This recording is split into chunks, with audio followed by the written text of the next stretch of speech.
Hello, Lily from Wair. Hi.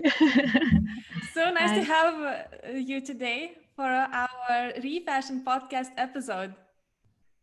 Thank you. Thank you for having me. I'm super happy to be a part of this podcast. It's very fitting, like what we do and what you do. So I'm very glad that we get to be on. Very exciting. And I found about your brand not so long ago, and I was fascinated by the beautiful sneakers that you make from jeans. And that's only what my eye caught from the very first glance. So maybe you could give us a better introduction and introduce yourself briefly and where. So, who are you and what is your brand? Yeah. I'm Lily. I'm 24 years old and I come here from Denmark. My mom is from China, so I have a bit of a mixed background. But basically I'm just one like a very big sustainability nerd who wants to do something good for our planet, and kind of like have already always been interested in fashion, but kind of saw the negative impacts of the fashion industry and then found, I think, a good way to kind of combine my passion for sustainability with fashion and try to kind of like change, it for the better. So we have all this waste that the fashion industry creates, and then with Wair, we're trying to kind of give that a new chance by upcycling it into.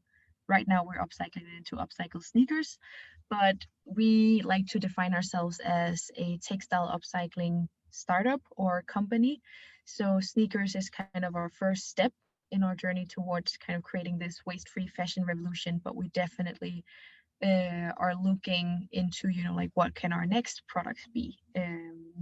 So that's also, we just recently won a CBS startup competition, which was really nice, and that's also really going to help us in kind of like starting and developing this new product line. But overall, like Wair is a textile upcycling company. That is very interesting journey and the project that you took. And I think this is absolutely necessary at this very moment. But I was just wondering, since you mentioned the word fashion, Yeah. so what is it for you?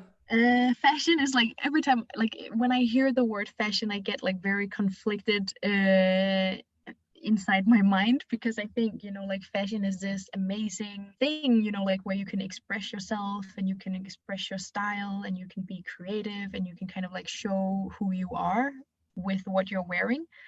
But at the same time, fashion, I think, is also, and kind of it has become something quite harmful and something that is having a really negative impact, because it's kind of driving this consumerism and materialism um, in our society, where people just, like where these big businesses are driving these trends where it's all about kind of like buying and buying some more and buying some more and then just throwing away. So I think fashion right now has a lot of issues, and in general it's a very like linear system, but it also has a lot of opportunities and kind of like transitioning, and a lot of things already happening in terms of kind of transitioning to a more circular and, what can you say, like positive fashion system. So I think fashion is like this very complex and interesting concept. Yeah, very difficult to explain what I think fashion is, because it is so complex, right? But I think in general it's a very good thing. Yeah, it's a way of expressing yourself, I would say. And then it can be either bad or good depending on what consumers and businesses do with it. Totally. I completely understand what you're saying. It is, in essence, expression of your style. It is no longer only the need of getting ourselves warm and comfortable. Yeah. It has evolved from this. And as you correctly pointed out, that it has become a bit of a crazy system right now. So how would you define the linear fashion system, and what would you say could be done to change that? Yeah, I think the linear system is like, very simply put, it is that we buy something for it to be thrown away, right? That the way it's designed and the way it's bought, it doesn't necessarily automatically come with a way of kind of like returning it back into the system. So we know when the people design it, and when we know when we buy it, what will most likely happen is that we're going to throw it away. And right now, the fashion system is very linear, actually, like compared to other industries. For example, when it comes to glass and plastic, we've actually come quite far in terms of like ensuring recirculation, where in the fashion system, there's still only, like less than 1% of all textiles are actually being recirculated back into the fashion system. So it is quite far behind when it comes to textiles, because it is so complex, because textiles are often, like a mix of all these different fibers and materials. So it is very difficult to transition to a circular system within the fashion industry. But I also think, now that you ask kind of like, what is a linear fashion system and what is a circular, and kind of what can we do to transition, I think there's like the waste management hierarchy, of course, where we have, reuse and upcycling and recycling. And I think what's really important is that we kind of harvest, the potential of all of them. So we don't just focus on, like recycling, but that we focus on all of them, and kind of like make sure that as many textiles that can be reused gets reused, and as many that can be upcycled gets upcycled, and then like going down in the waste management hierarchy. And where would If you that makes say sense. where fits in the landscape, and how would you define the whole concept of wear? I think we fit in, and like we're kind of that in between reuse and recycling, or what I would say would be downcycling, because I think right now when it comes to circular fashion, there's a lot of focus on reuse, of course, which we're doing quite well. Like there's secondhand shops, there is, like all these different platforms where you can resell your clothing. And then there's recycling, which is still very difficult, but there is a lot of focus on right now, how can we recycle these textiles into new textiles or into new materials. But then it's kind of like upcycling is a little bit left out of the discussion, which is mainly, or at least my research when I wrote my thesis about this during my master's, I really found that it's being kind of left out of the conversation, which is mainly because it is difficult to make scalable. So a lot of people don't see it as, as a solution that is worth talking about when it comes to circular fashion. But that's kind of like where we're like, no, like we definitely do believe that upcycling has a place in this conversation, and we do believe that it's possible to make scalable. So I think that's kind of like where we fit in. We're kind of like the underdog trying to prove that this recirculation strategy called upcycling is possible, and kind of proving that it should have a place in the conversation, and that it can be a viable solution for a lot of textiles. Totally. I think in this current system, there are so many opportunities. And before we change and progress more into alternative thinkings or more innovative business solutions, we have a lot of textiles being produced today, and there are a lot of waste, and there are a lot of dead stock. So we have to also, as you mentioned already, find the place for those parts as well and incorporate that in the system, at least during the transition phase. And we'll see where we will end up Very later. true. But it's a really good point, because of course, like circular fashion is not just about the waste, right? It's also about kind of like the input. So we really have to also think about it through the entire life cycle. So the designers have to think like, how do they design their products so they can be recirculated? So we're of course just a part of the process, and we kind of come in, after end of life, and we try to take some of these textiles that were otherwise going to waste, and then we try to give them a new life, but while also trying to make products, that can be recirculated when they reach end of life. So it's kind of like this whole thinking about the whole life cycle.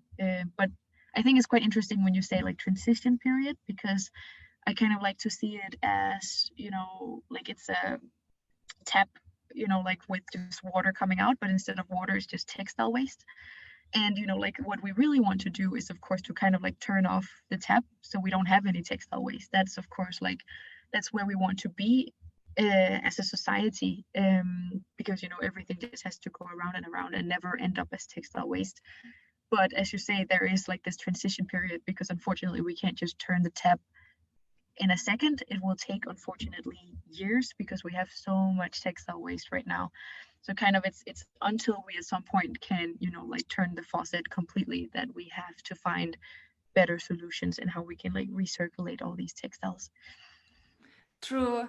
So could we look into Wair and take it maybe part by part? And Yeah. could you explain us? So what are the materials that you are using? Comment a little bit about the production process and maybe even the take back system or end of life sharing platform that you do as a brand. Yeah. So the product we have right now is the sneakers, and they're made. So the textile waste part is that we're taking right now. We're taking jeans. So jeans that can't be reused. So that's, for example, the ones that has, like a hole, or they have a stain, or they're just too kind of worn out some places, especially on the butt or on the knees. They often get, like too worn out to be reused. So those are the ones that we get from Salvation Army, actually. So those are the ones, they can't sell again. But still, like the rest of the jeans is often totally fine. So we can use, maybe the backside, or we can use the whole jeans except for, the butt area or something like that. And then we also get workwear from Berensen. And then we also get tablecloths actually from Berensen. So the tablecloths are, that's also the ones who has a little stain, and then the hotels don't want to use it anymore. And the workwear is actually often unused, but it's the things that are kind of like gone out of collection. So that means that they had it in an active collection, but they have to order it in so many different sizes to be able to kind of like meet the demand. But often that means they have a lot of the sizes, extra, extra, extra large or extra, extra small, that they can't get rid of it, and then it gets out of collection, and that's where they would normally just send it to incineration. So that's kind of like where we come in and say, oh, but we can actually still use it, and of course the material is still very, very good. So that's kind of the textile waste that we're mainly using at the moment. And then apart from that, a shoe unfortunately can't be made 100% from textiles. So the sole, for example, is made from recycled rubber. So actually the scraps from when they make new soles, they kind of like when you mash it together, there's like some scraps that comes out on the side. So that's what they take out and then use to make the new soles. So it's 70% of that, and then 30% like virgin natural rubber that they use to make this sole material. Then we use the laces. That's recycled cotton. That was a big like thing for us to kind of like, okay, what should we use for the laces? Because a lot of the sustainable options that we found were kind of like recycled plastic bottle laces or recycled polyester. But we're kind of like with our shoes, we're also really trying to kind of move away from plastic materials. So that was kind of like we wanted something natural, but at the same time, cotton laces, there's also a lot of resources going into making cotton, a lot of water. So at last we found like one place that made like recycled cotton laces, and we're like, yes. So that's kind of what we're using so far. But of course, like for every single part of the shoe, it's always something that we're looking like, can we do it even better? Can we find something that's even more sustainable? Yes. Oh, there's a lot of parts of this shoe. There's also the insole, for example, which is also 100% natural. So it's made from natural latex, and then like some different for the actual fabric. It's made from, for example, tencel to make it more breathable, and then also kenaf fibers. So that's the insole. Then we have the sole, the lining, the outer. Yeah, that's basically it. And then of course there's some other things, like to just combine everything. There's, for example, the glue, where we're using water-based glue, but that's also something that we're working on, that like we really want to make a shoe that can disassemble. So you can, like right now we can recycle it, because we have made like a purely textile upper, and then the sole is from the actual sole factory. So the sole factory can actually just recycle the whole thing, because we're not using like metal parts or plastic parts. So it is recyclable, but we would like it to be, that you could separate it and then you can put it into different recycling streams afterwards. But yeah, so there's a lot of things we're working on, and like how can we make it even more sustainable. But yeah, I think so far we're doing quite good, and we're quite proud of the product we have. But I think sustainability will never be, that we can be satisfied with what we have. We'll always be, like pushing towards how can we make it even more sustainable. You mentioned all those parts, and I was reflecting on all the sneakers I have in my wardrobe. And I just thought, wow, usually you wouldn't even think about it part by part as laces and sole and inner sole and all those small details which actually matter, all the also accessories, for example, like metal rings around the shoelace, and you name it, you can go crazy, I guess, with that. I was actually wondering, how easy or how difficult was it for you to step into the industry and approach those factories and your partners and be like, hey, we would like to step in and make use out of your textiles? I think it was quite like, you know, it was a little bit scary to begin with, you know, just to connect with these, you know, like big companies, because, you know, in the beginning we weren't even, you know, I don't even know if you could define us as a startup, you know, we were just an idea, you know, a person. So that was of course really scary. Also because I didn't have any experience from it, like doing anything like it before. So it was very much, you know, just trying to reach out to some people to begin with and then kind of seeing how it goes. But I think we were really lucky with like people being super positive and super, you know, like even these places that has like the textile waste, they actually get a lot of people contacting them all the time. So, you know, like still the fact that they were so open and, you know, gave us a tour and kind of like we were able to test and see with their textile waste, you know, I think people were just so nice. So I think it was a very positive experience, you know, very explorative, kind of like seeing what is out there and what can we use. So it wasn't like we went in and be like, okay, we know exactly what we want. We want this. Can you give us this? It was more like, hello, we want to do this. You know, can we hear a little bit more about like you and what textile waste you have? So I think scary, but overall very, very positive experience. And where would you see in your progress, where are you right now as a brand? Right now we are, yeah, where are we? Like I think we're starting to become way more established, right? You know, like I think from the beginning where we were, you know, like a very very new startup. I think now we're kind of like getting to know who we are and what we do, and we're starting to gather like a really awesome team that has kind of like some amazing skills that can kind of take Wair to the next level. And now we've just finished our second production round, which I think is also very cool because that's also a way of like showing that, you know, like we can't, it's not just because we do it once and then, you know, that was it. Kind of we've showed that we can actually do a production round of 400 pairs of shoes, which we think is quite cool because that's also a proof on, you know, that we can make it scalable. And no, of course, like right now it's not because we're like 100% scalable and everything is automized and, you know, we're still sitting at home cutting the textiles. So I think we're like in this in between phase where we're getting definitely more established, but that we're also, you know, testing a lot of things and still trying and still being a bit chaotic sometimes, but kind of becoming more of a business. Yeah. That sounds like very good startup journey. I am familiar with quite a few startups, and that's usually how things start. And you put a lot of heart and handwork in the beginning, and you try to deliver the best product that you can. And I think it's amazing that you managed to land another production line. You have 400 sneakers, and you also had a pre-order. I was just Yeah. wondering, what is a particular reason for doing the pre-order, for example? So pre-orders for us is kind of a way that we can, first of all, know kind of what shoes do people want, because of course, like from every time there is like some decisions that we have to make, you know, like which colorways do we want to make and which sizes, how many of each size. So pre-orders is kind of a way for us to already have some confirmed orders. So we can be like, okay, we can already see, you know, like that there's a lot of demand for this particular shoe. So we order more of that. Because of course it's always kind of like a guesswork. You know, we can use now the data from our first production round, but of course we will never know exactly how much people will order of each. So that's one of the reasons.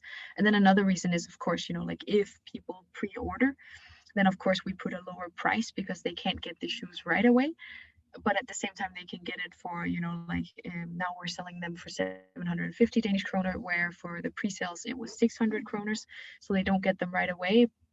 But then, you know, like when when they then buy it, we then have some cash flow, if you can say it like that, to actually pay for all, like all the shoe that comes at once. So it's kind of a way for us to kind of make the wheels go around.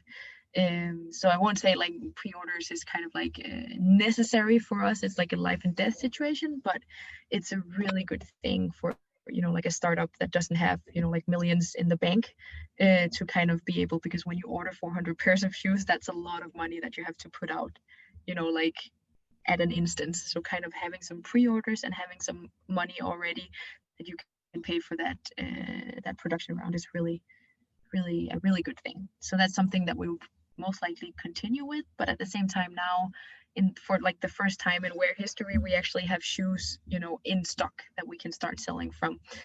So I think that's also something that will continue, right? That we don't do that many pre-orders, that it's mostly, when people buy a pair of shoes, we hopefully have them in stock and then they can get them almost right away. Uh-huh. I see. I see. I was just wondering, like maybe it was in relation to on-demand production to some extent, or maybe you have thought through it and there are specific Yeah. advantages why you would do on-demand sales. Yeah. I think, when we do our limited collection, which is also coming up hopefully quite soon, that will be, that would only be on demand. So that will be that we do a pre-sales period, like almost a crowdfunding where people can then pre-buy the pair of shoes, and then we will only produce what is being bought because it's a limited collection, right? Whereas this is more kind of like our standard classic collection. So the point for that one is that we will always have some shoes in stock. Then of course not in 1,000 colorways, but like in the different sizes, we'll have something in stock. So for that, it's not only on demand, especially because so far we still have quite a long kind of production cycle. So it will take some time before people put in the order, before we actually have them out on the other side. So we're hoping that now we can, continue this flow of having shoes in stock so people can get them kind of like on a continuous basis. I see. And you chose local production, meaning that the production is within Europe. Your factory is in Portugal. Yeah, yeah, it is. Is there any particular reason why you chose it there, or could you maybe comment on local production and why is it important? Yeah. So for us, it was really important that we found a factory in Europe, both because of kind of like just in general kind of regulations in terms of working conditions, but then also in terms of like that we want to stay quite close to the factory. So it's somewhere where we can have, like a close contact and do regular visits. Also because it is, like it's a different way of producing shoes. So we couldn't just be like, oh, here's a drawing, produce it. It's way more, like close contact and kind of figuring out how we do this together. So that was why we wanted someone within Europe, but we actually didn't, when we started, we weren't thinking, okay, it has to be in Portugal. So we actually contacted a lot of different factories all across Europe. But actually it was only two factories that really wanted to work with us, and they were both located in Portugal. And that's mainly, of course, because we use textile waste, which is not something like, it's not a very traditional material for these shoe manufacturers. So a lot of them just say like, no, that's not possible. Like one of them even said like, you can come back in like 10 years, then it might be possible. So I Wow. think in the end, it was a lot about kind of like who actually, like what were our options, who could we actually work with. But I think, now we found like this amazing factory who's like super helpful and, really willing to go the extra mile to kind of help us in making upcycling possible when it comes to shoe production. What are Yeah. the challenges that the factory mentioned, for example, or that you yourself face for designing the shoes? Because you mentioned that you take the jeans, which are not completely perfect. And I could imagine then that you have even more of a limited textile Yeah. to work with and create a shoe of. Are there Yeah. any challenges that you face? Oh, yes. There's always challenges when you try to do something new. And I think like the main challenge, I should say, like the normal state is that you just have, you know, this big roll of fabric and you can order as many meters as you want to, right? And it's very standardized and very, you know, like you just get it from the factory and it's ready to go, where ours is completely the opposite. It's very unstandardized. You know, we can get jeans in all sorts of, you know, different colors, and we can't just use it as it is because it's not a flat piece of fabric. So we have to cut it up first and, you know, like remove the seams and make it into this flat piece of fabric. And then even then, you know, there might be a hole that they have to kind of cut around. So I think the main challenge is, you know, like making this very unstandardized input material, which is the textile waste, make that actually fit into their production process so they can work with it. That is the main challenge, I would say. And like a very practical, you know, thing is that it's just very time consuming to cut up all the jeans and all the workwear. So that's something where we, you know, we're continuously trying to see if we can find better kind of textile waste streams. So for example, for the first production round, we used workwear also as the lining, where now we're using tablecloths, which is way more effective, because before we had to cut up the workwear to make it into the lining, where now it's just, you know, these huge tablecloths that they can just like cut out the patterns from. So it's always, you know, like continuing to improve it and make it even more scalable and effective.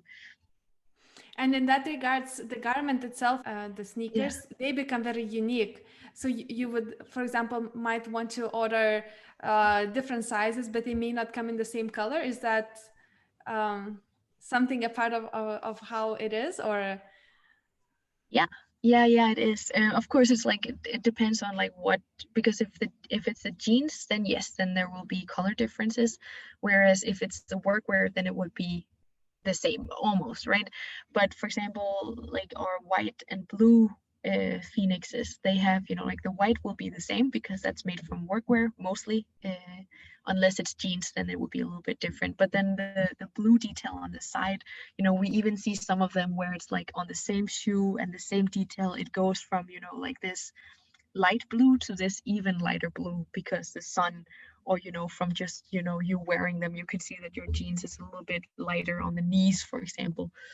So I think that's, you know, like, yeah, if you order the same size, you look at them and they might actually look a little bit different, which we think is really cool. But that's of course also something that we have to kind of work with, you know, that we make that really clear so people are not like, what is this, you know, a production mistake, but that it's actually something that they understand and value the fact that each shoe is not exactly the same, although we try to kind of standardize it so it won't be, you know, like you order this and then you get something that's, you know, yellow, but you actually get something that's almost the same, but, you know, it has these small twists and tweaks that makes them a little bit different.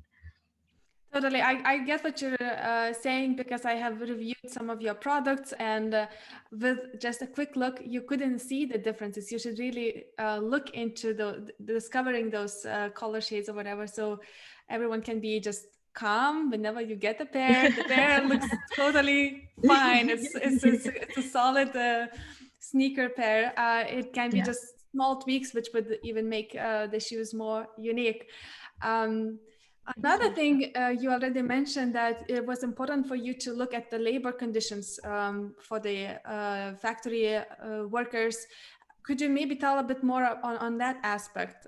Yeah, like of course for us it's kind of, you know, like social sustainability and environmental sustainability like really goes hand in hand. Like it would make no sense to make a product that's like super environmentally sustainable and then just be exploiting, you know, like workers. Like that's never ever what we want to do. So for us it's really important to kind of like make sure that, you know, the people who are making the shoes are, you know, being treated fairly, and just like how would we like to be treated if we were working at a factory, right? I think it's just like basic, you know, like compassion for other people, you know, like that we would never end up being in a situation where we kind of like exploit workers. So that's also why we want this really close relationship. And when we started working with them, we did this audit, you know, like where we kind of like both of course walk around ourselves, but also, you know, like get them to answer questions in terms of, you know, like what is their wage, what are they paying the workers, what is their, you know, like how old do you have to be in order to work in the factory, like do they have any child labor. And they definitely don't, you know. When you walk around you can also see, I think like the average age is like maybe 40. Like most of the women, they have worked there for 20 or 30 years. Like they've been working there almost their entire life. It's like really cool, really nice people.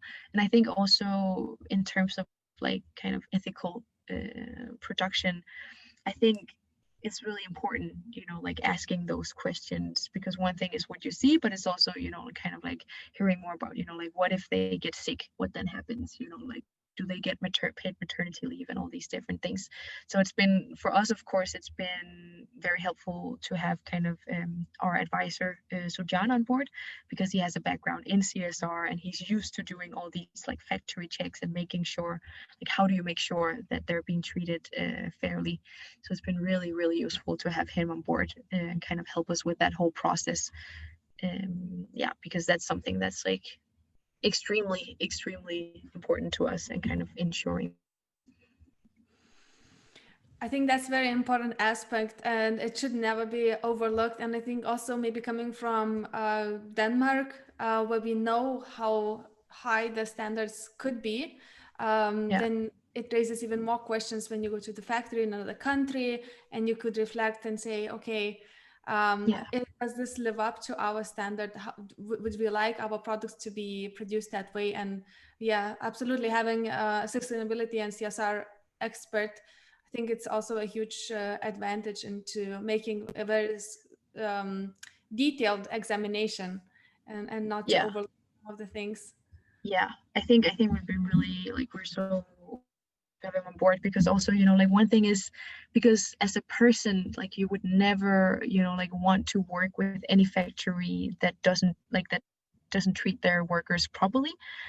But then it's just like a whole other story, and like, how do we ensure that, right? Because one thing is to be like, I would never want to work with a factory that does that, but how do you actually, when you have found your factory, make sure that they don't do that when you're somewhere else, right? I think that's like very complicated and very complex. Yeah, so he's definitely been a huge help in kind of like us feeling safe with what we do, and also being able to kind of defend it to other people, because I had a very clear feeling that when I was at the factory, that this is really nice, and people are happy to be working there. But one thing is what I see and what I feel, right? Another thing is kind of like, how do we kind of ensure that, and how do we communicate that to others? That's so true. That's so true. I'm actually thinking now more about the waste aspect, as you already touched upon. So in your production as well, once you have to cut out fabrics to be further processed into the sneakers, you also deal with some of the production waste yourself, right? Like some seals and some buttons and zippers. What happened there? And in a more global context, my question would be, is zero waste overall attainable? Can that actually happen? Yeah, I think so. Right now, what happens with, like the zippers and the things that we cut off, is that they are, we're saving them because we have control over it ourselves, because we're cutting, so far we're cutting it ourselves. And then it will be something that we will most likely use in our other product lines, like that we will figure out a way how to use it. But of course, it's not the most, like right now, it's kind of like we will find a solution and we will figure out what to use this for. And we will. But of course, the more shoes we produce, we will have this issue of having like the top of the jeans, and what can we use that for. So I hope that we do find a solution on how we can use it in an upcycle product. But if we don't, if that's not possible, then we will of course recycle them instead. But I think, like zero waste design in relation to upcycling can be difficult, because you're not working with, this big piece flat piece of fabric. You're working with, maybe a pair of jeans, and it's not, because the jeans are designed in a way that it has the buttons and it has the zippers and it has the pockets that unfortunately aren't, disassemblable. Like, you can't just take them off. That means that when you upcycle, you have a problem of kind of like the top of the jeans, and what do we do with that. So I think that's definitely also one of our challenges, like figuring out what is the best way to deal with this and to make it as sustainable as possible.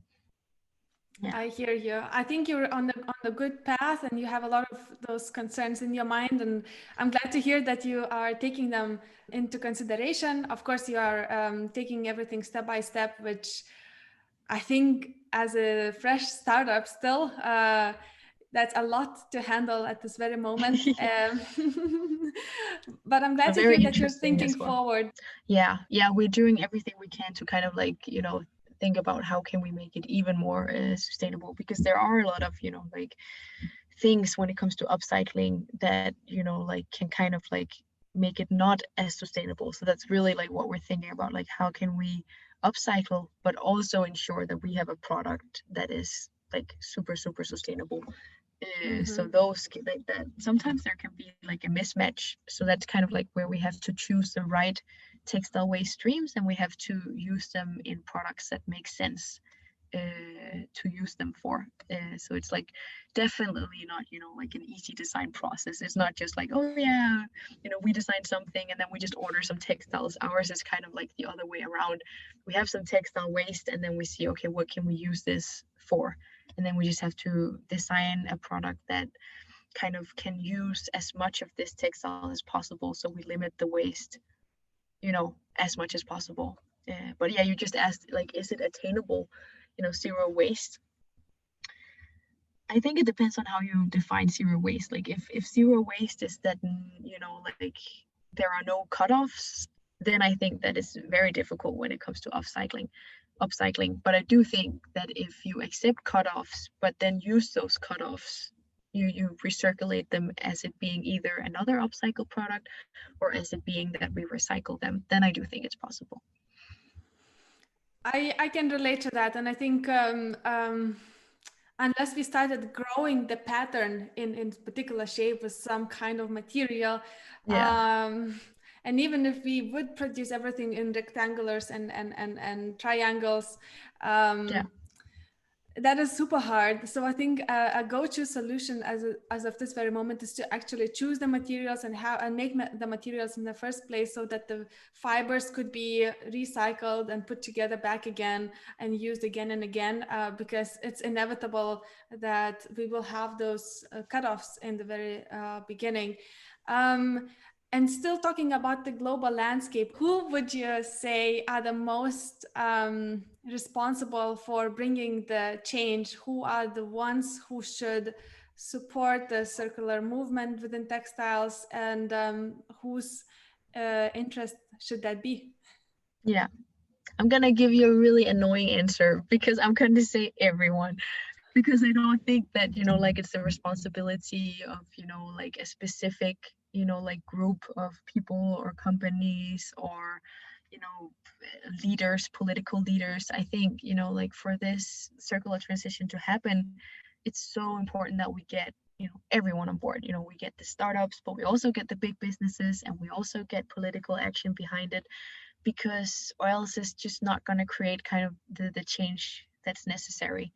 um yeah, yeah, I really think that, you know, like for example, here, like politically in Denmark, you know, we had our prime minister, or do you say prime minister, state minister, we have her kind of like saying that, you know, like we believe that, you know, like the necessary change will come from new technologies and the startups. We have some really good startups here in Denmark doing amazing things, and that's so true. And like, you know, as a startup ourselves, like we are very willing to take on, you know, a lot of responsibility and, you know, like changing the fashion industry, and we're going to do everything we can. But it's just so important, for example, in terms of political action, you know, if they can put down, you know, like extended producer responsibilities, if they can put on a tax for, you know, ensuring that your waste gets recirculated, that's just going to make life so much easier for the companies actually trying to recirculate the textile waste. Yeah, so I think everyone. I think it was worth mentioning particular actors as well in the statement of everyone, so that we could better understand what do you mean by that. But Yeah, as a textile startup, you yeah, also give back something to the community, and I am aware that you make some upcycling workshops, at least here in Copenhagen. What yeah. is your what is your idea behind that, and what are some of the things that you are trying to achieve?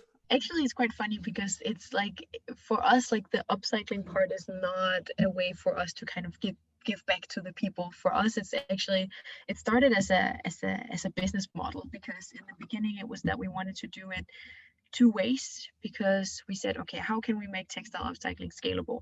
And then one of them was that we're going to fit it into existing production methods. And then the other one is that we're going to, because textile upcycling is very labor intensive, we thought, why don't we just make people do those labor intensive steps themselves, and then actually also be able to make their own product and kind of get this very unique product. So that was kind of like, it was actually just a way of making another business model where we could make textile upcycling scalable. But I think what we found so far is that it gives so much more value than, like that people can make their own product. Like it gives this whole kind of awareness perspective that we give people the opportunity to actually come face to face with textile waste and seeing like, oh my god, why would these ever be thrown away? Like these are perfectly fine jeans, they just have a small hole here. And also give them the tools to do something about it, like take up the fight against fast fashion. Because when they get the tools, when they become able to actually sew something, and when they become able to transform textile waste into like something upcycled, then I think they just have like, it's just such an empowering movement, that I think that we're not creating it because it's happening everywhere, but we're at least like contributing to it and showing people kind of like what is possible, and teaching them how they can do it. So I think it's gone from this being like, oh, this is a way that we can also make upcycled products, to being this like power movement that is just so amazing. So I think the things that we want to get out of it is that we want to inspire people, we want to bring awareness, and then we want to kind of like teach them how they can take up the fight against fast fashion. Because I think one thing is that we make upcycled products, but we also need to work with the consumers, and we also need to work with the businesses, right? So that's why with the workshops, that's where we can kind of come in direct contact with the consumers. And then we also, but that's another story. But we also have a network where we actually go together with other textile recirculation startups and companies, so we can also start to affect the businesses that actually create the textile waste. And talking about the collaboration part, are there any particular other companies or brands that you yourself are looking up to? Yes. There's a lot of brands that we're looking up to at Wair. The big sustainability business. Like Patagonia, of course. There's a lot of really cool companies that have really managed to kind of like break that barrier of like being a sustainable fashion company, but actually being like a really attractive company that people want to buy. Also, even though they might not even be in sustainability, but they want to buy it because it's cool. I think that's like that's definitely something that we aspire. Of course, for us it will always be the key reason and the key driver and the critical part of Wair. But if we can become one of those companies where we can also take all the people who don't care about sustainability, that they also want to buy it, then that's where we can make like a really big change, right? So that's kind of, I think that's very inspiring, and I think those companies are definitely someone that we're looking up to. But then I think also like the small businesses and some of the companies that we've come to know ourselves are super inspiring. Like that. You also had an interview with Gabrielle from Bagaboo, and I think she's also like hugely inspiring. She's working so hard and has been working so hard for a lot of years. To do something like with these pieces of textile waste. So I think there's these big companies, but there's also these people that you get to know by doing this, that are really inspiring. Like their hard work is it's amazing to see that, and kind of like their passion and why they're doing it. I think that's really cool. Totally. What would you say would be the success factors for Wair so far? I think the key driver is of course people, like like the people on the team.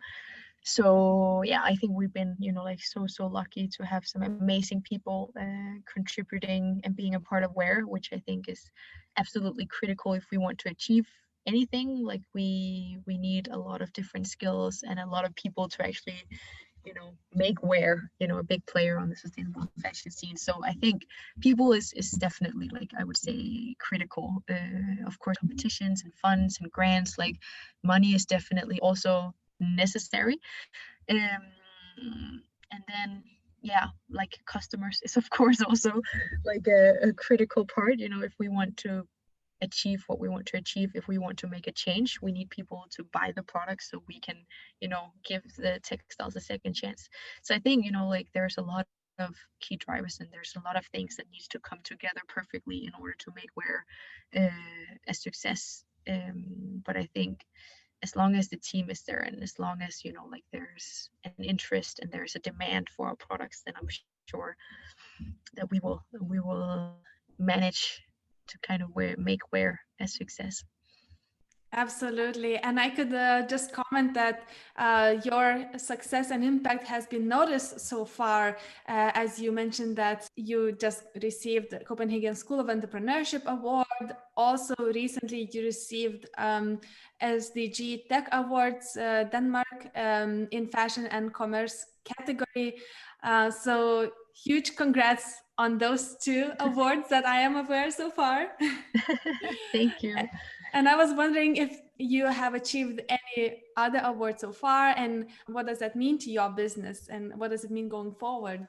Other awards we won actually in the last year. We won something called the Circular Textile Challenge, which was also very, very cool, because that was actually like a lot of different actors within the field, amongst those the Copenhagen municipality, kind of like saying, okay, we have this issue, we have a lot of textile waste, please with your solution. So a lot of really cool companies working with textile recirculation kind of applied, and that was quite early in the lifetime of Wair. So kind of winning that, or being amongst one of two winners, I think was hugely important, and kind of like validating that people, experts in textile recirculation, think that our idea is good and is valuable.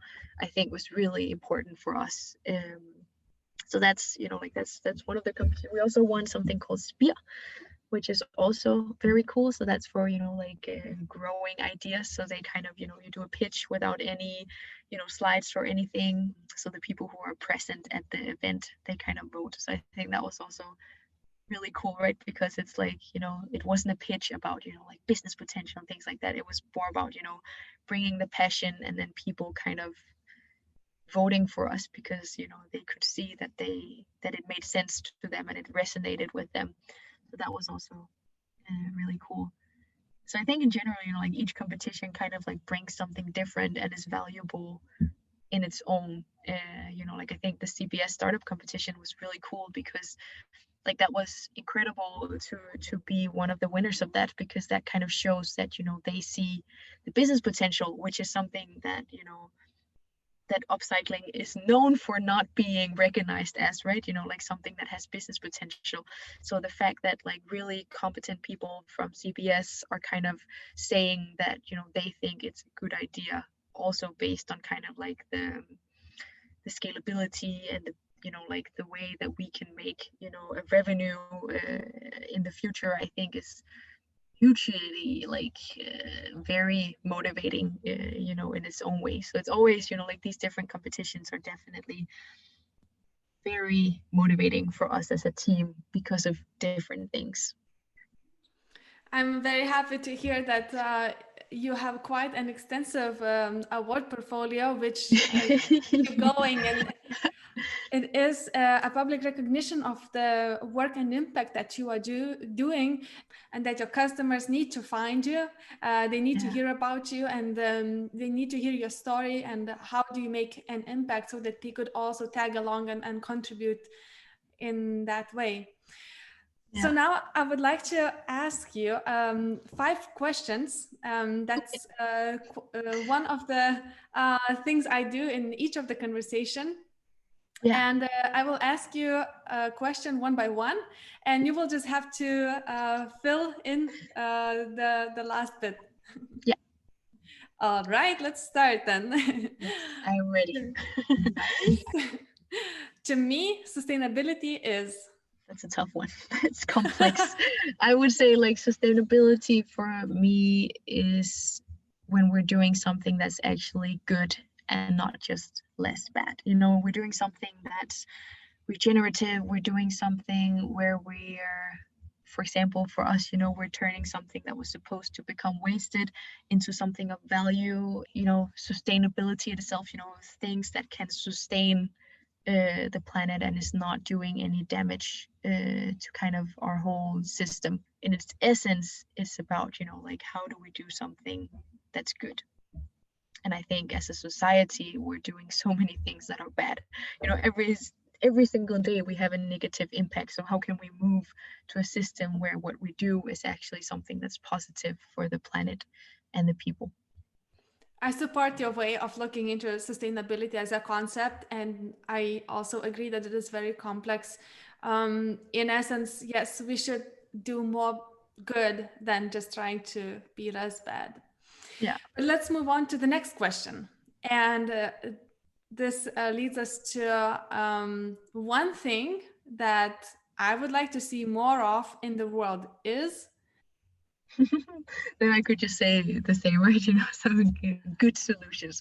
No, I think what I would like to see more of is kind of like connecting the dots, because I think out there are so many people and there are so many initiatives and there are so many amazing things happening and so much passion.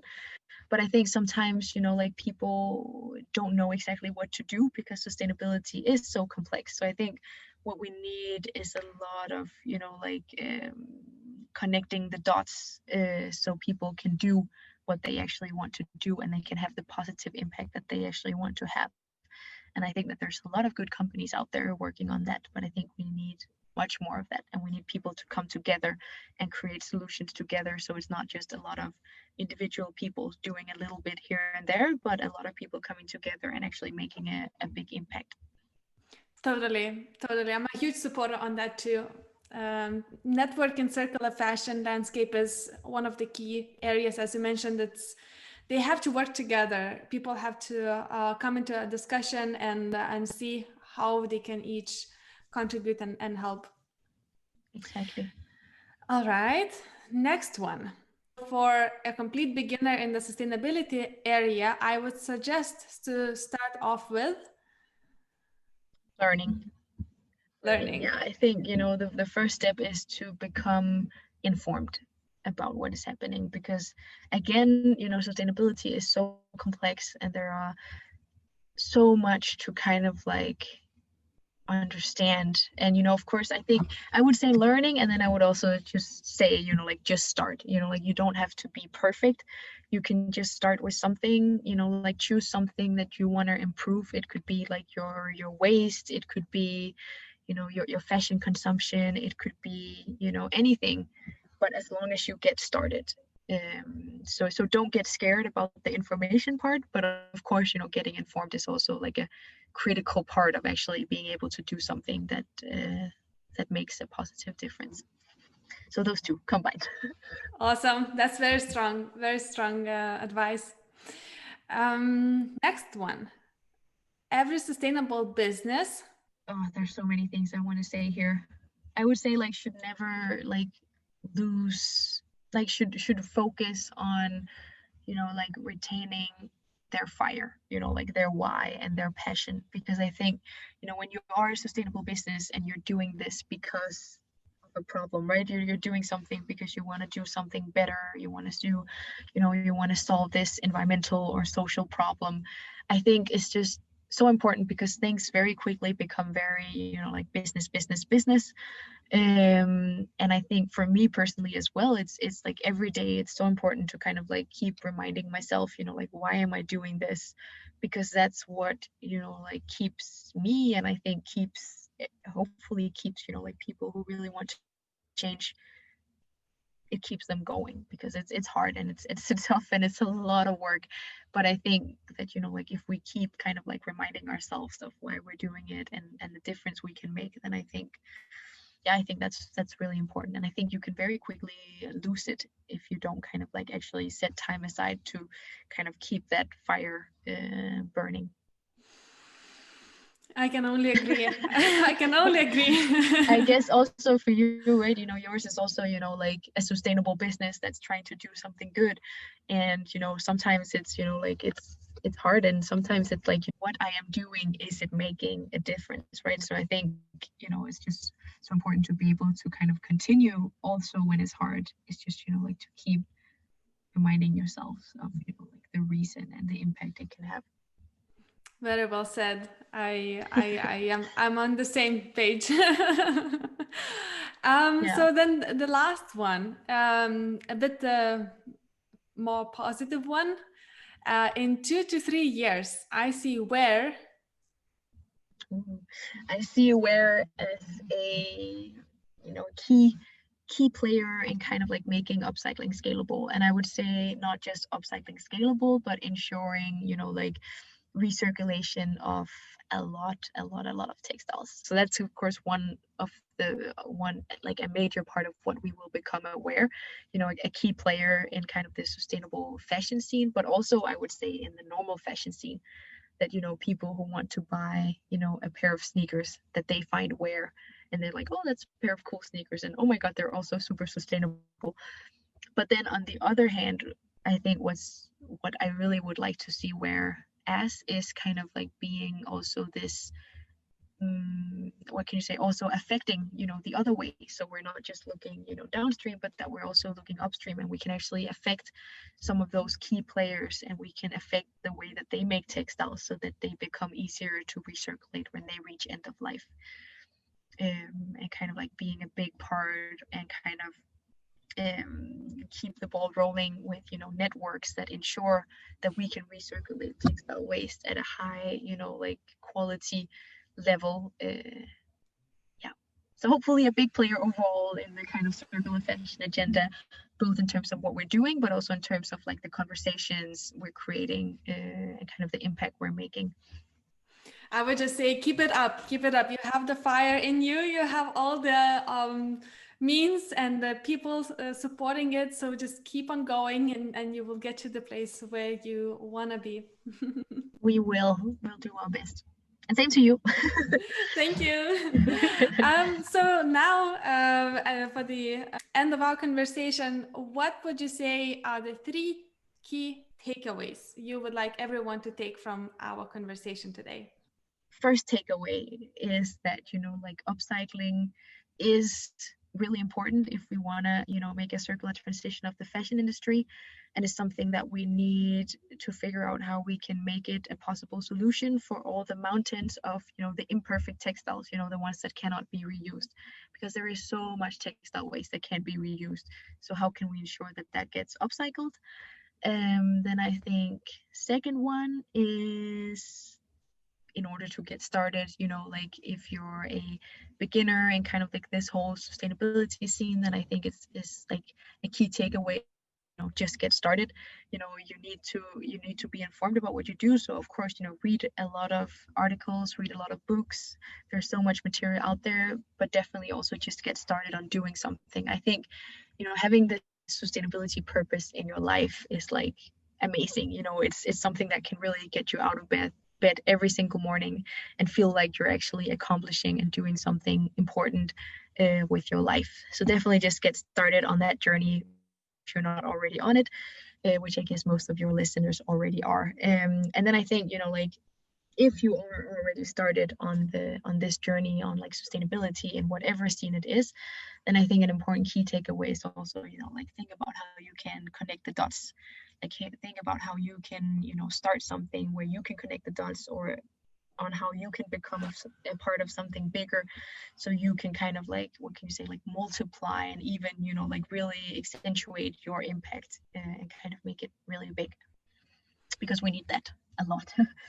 We definitely need that, and I think these were amazing key takeaways that everyone should take from the talk. And of course, if there were any particular aspects of our talk that we touched upon and someone found interesting, please read more about them, educate yourself, dig deeper, start talking about the learnings and findings, spread the awareness, and we don't need everyone doing everything 100% perfectly sustainable. It's just one thing that you can implement in your life, something that feels most natural to your life, be it shopping less frequently, or choosing Wair sneakers next time you need a pair of sneakers, and Yeah, spreading the exactly. awareness, talking about it with your friends and network, and just starting from yourself. Yeah. Exactly. Yeah, I think that's a powerful key takeaway.